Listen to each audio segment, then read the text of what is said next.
Shalom, selamat datang di Renungan Harian Suara Kebenaran. Ingat untuk like, subscribe, dan nyalakan loncengnya untuk mendapatkan notifikasi video terbaru. Saya mau selamat. Logikanya atau realitasnya, kalau seseorang serius untuk satu hal, maka mengenai hal tersebut dia akan benar-benar fokus dan ia pasti akan menyediakan diri semaksimal mungkin.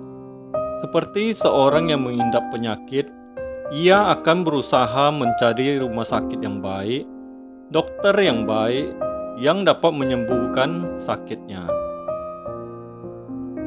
Kalau kita serius dengan Tuhan, serius dengan keselamatan kekal, serius dengan kehidupan di balik kematian, maka kita pasti serius pula dalam memilih gereja, memilih pendeta.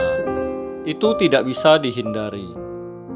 Namun banyak orang Kristen yang tidak serius memperkarakan keselamatan kekalnya, tidak serius memperkarakan kualitas hidup atau keadaan hidupnya di hadapan Tuhan.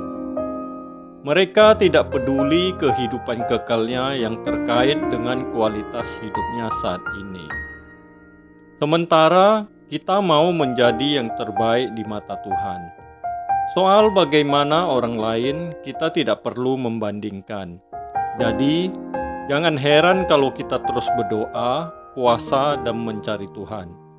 Sebab di setiap zaman Allah pasti punya rencana, punya pesan.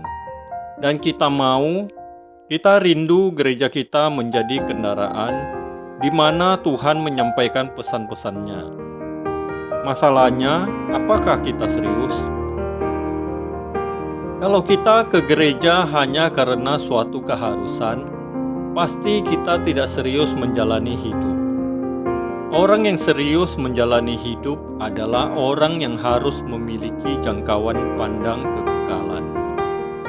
Kita bukan hewan yang hari ini hidup, besok mati, selesai semua. Kita juga tidak sama dengan prinsip hidup manusia pada umumnya. Mari kita makan, minum, sebab besok kita mati. Bagi kita orang percaya, bukan begitu. Kita punya value, nilai yang ada di Alkitab yang harus diterjemahkan dalam bahasa yang tepat pada zaman kita hari ini, dan diperagakan secara nyata.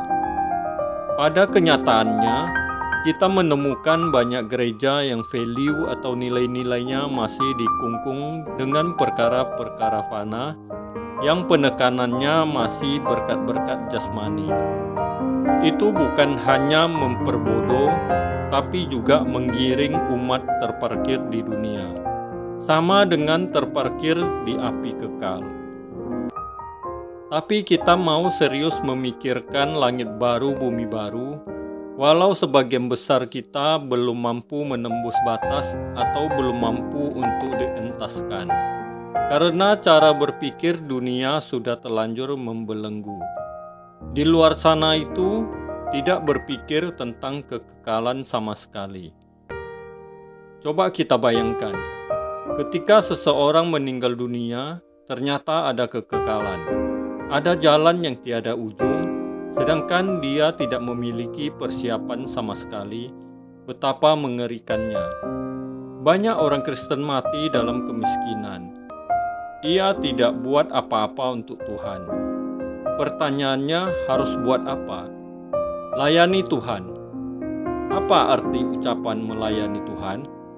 Dari setiap ucapan, gerak pikiran dan perasaan, tindakan dan perbuatan kita sesuai dengan hatinya, itulah cara kita melayani Tuhan.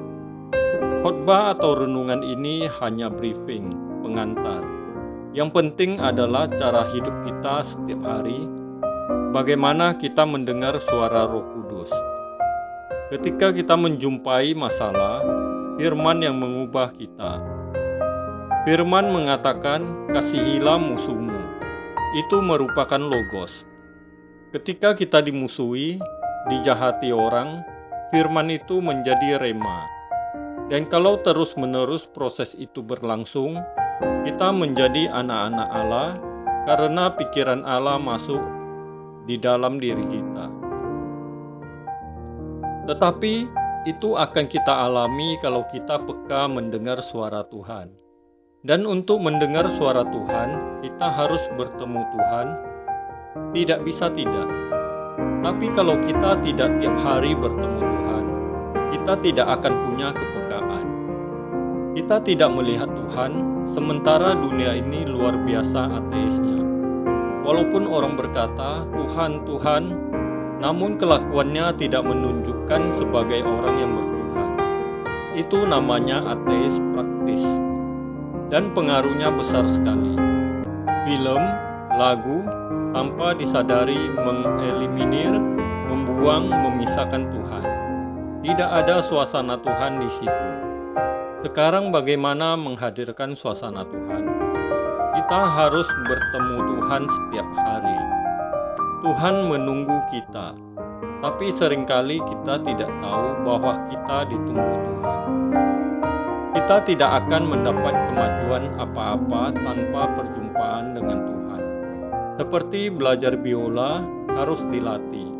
Tapi kalau hanya datang dan duduk, tapi kita tidak praktek, pasti kita tidak akan bisa. Masalahnya, rata-rata kita ini miskin dalam pengenalan akan Tuhan. Firman Tuhan mengatakan, carilah aku selagi aku bisa ditemui. Lalu firman Tuhan juga mengatakan, cari aku, maka aku akan membuat kamu menemukan aku. Ini semua firman Tuhan. Karenanya, mari kita mencari Tuhan. Bukan hanya datang ke gereja, namun tidak pernah bertemu Tuhan. Petakan hari dan jam berapa kita bertemu Tuhan. Kita bisa mempersiapkan waktu untuk banyak hal. Lalu mengapa untuk bertemu Tuhan tidak? Bagaimana kita bisa mengenal Tuhan tanpa bertemu dengan Tuhan secara pribadi? Setiap kita bisa mendengar suara Tuhan. Itu pasti. Amin. Tuhan Yesus Kristus memberkati.